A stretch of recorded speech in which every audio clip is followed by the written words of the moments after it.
हल्द्वानी में रेलवे की जमीन पर अतिक्रमण के मामले में सुप्रीम कोर्ट का फैसला आने के बाद लोग राहत महसूस कर रहे हैं। लोगों को यह डर था कि अगर सुप्रीम कोर्ट का फैसला उनके खिलाफ आया तो वो कहां पर जाएंगे, और इसीलिए लोग अब सुप्रीम कोर्ट का शुक्रिया अदा कर रहे हैं।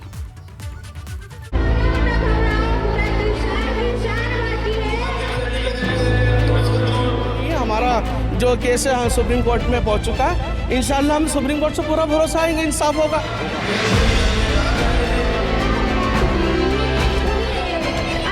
यहाँ सच्चाई की जीत हुई है। सत्य में जीतने पे हमारा विश्वास था और उसमें हमें कामयाबी मिली।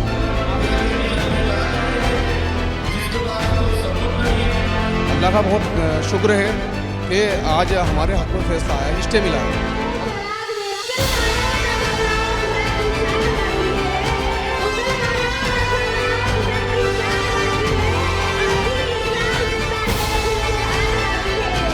ये दुआ खुदा की इबादत में है। इस स्मार्टफोन के युग में भी ये फोटो स्टूडियो बना के साल में 30 लाख कमा रहे हैं। आपको भी ये कमाना है, उनसे सीखना है तो फ्रीडम ऐप को अभी डाउनलोड कीजिए। लोग शुक्रिया अदा कर रहे हैं कि उनके घर उजड़ने से बच गए। जरा सोचिए क्या होता अगर इन लोगों को यहां से उजाड़ दिया जाता है।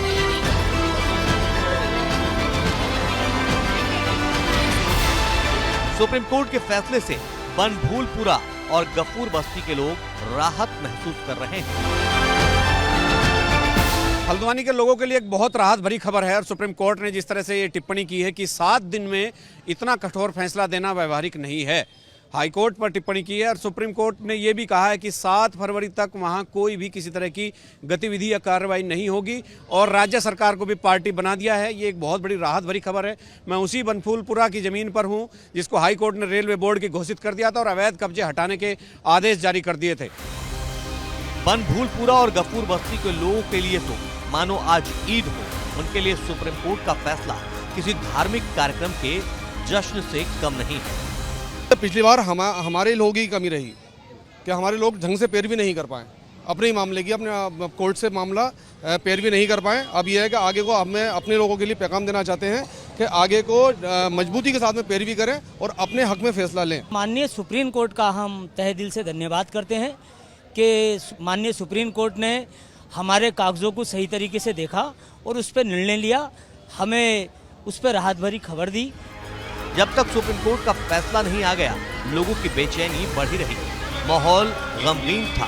लोग सोच रहे थे कि इस सर्दी के मौसम में वे अपने बच्चों को लेकर आखिर कहां जाएंगे। हम तो अल्लाह के मानने वाले हैं क्योंकि हमारे दिल में यकीदा है, हमारी माँ बहनों ने दुआएं की, घर में पढ़ाइयाँ करी, अल्लाह पे भरोसा है हमें और माननीय सुप्रीम कोर्ट का तहे दिल से धन्यवाद।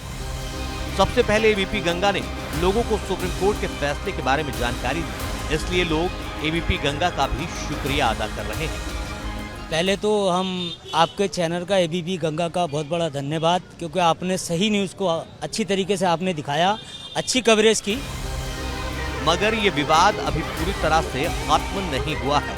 लोगों को अभी जंग जारी रखनी होगी। हाईकोर्ट के आदेश पर फिलहाल रोक तो लगी है, लेकिन अभी कहना मुश्किल है कि आने वाले समय में यहाँ क्या होगा। नैनीताल हाईकोर्ट ने जिस तरीके से 7 दिन के अंदर उन तमाम सारे लोगों को विस्थापित करके और जो अवैध अतिक्रमण है उसको ढहाने का आदेश दिया था, इसके खिलाफ सुप्रीम कोर्ट ने स्टे लगा दिया है और उत्तराखंड सरकार से और रेलवे से साफ तौर पे पूछा है कि कैसे इस जनसंख्या को वहां से विस्थापित करेंगे। इसके साथ साथ मामले की अब अगली सुनवाई 7 फरवरी को होगी। वहीं अब मामले में राजनीति भी काफी तेज हो गई है क्योंकि कांग्रेस पार्टी लगातार कह रही कि उत्तराखंड सरकार मजबूती से पक्ष नहीं रख रही है और ये वहां के लोगों के साथ अन्याय है। वहीं उत्तराखंड सरकार लगातार कह रही है कि उन नागरिकों के साथ है और कोर्ट का जो भी आदेश होगा उसका वो अक्षरशः पालन कराएगी।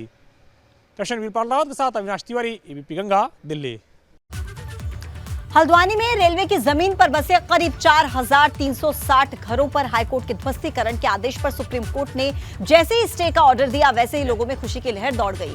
कल तक जहां गम का माहौल था, आज की सुबह यहां पर ईद के जैसा माहौल नजर आया और लोगों ने एक दूसरे को मिठाई खिलाई।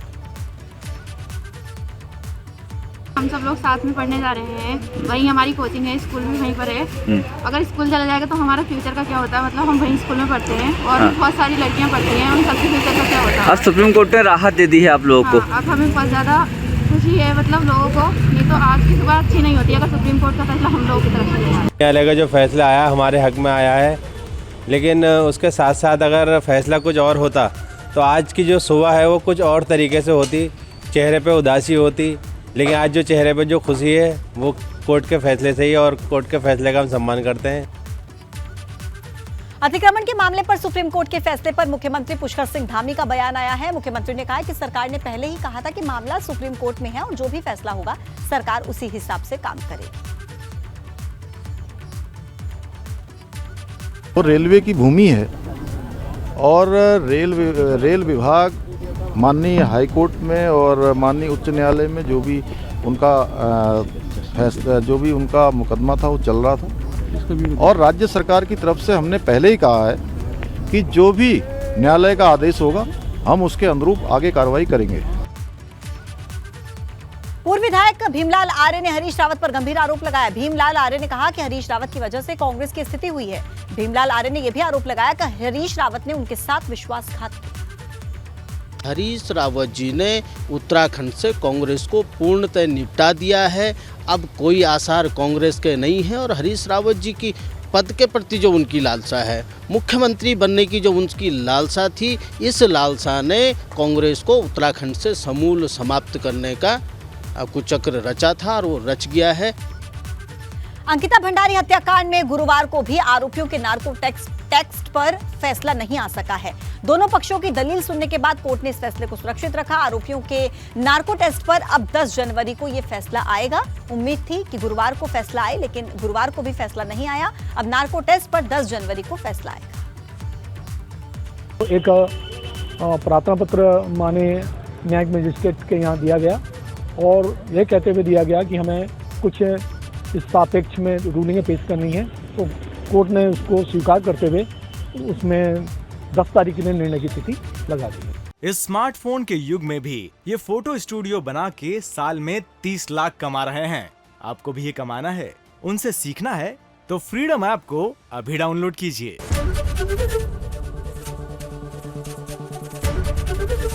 एबीपी गंगा, खबर आपकी, जुबान आपकी।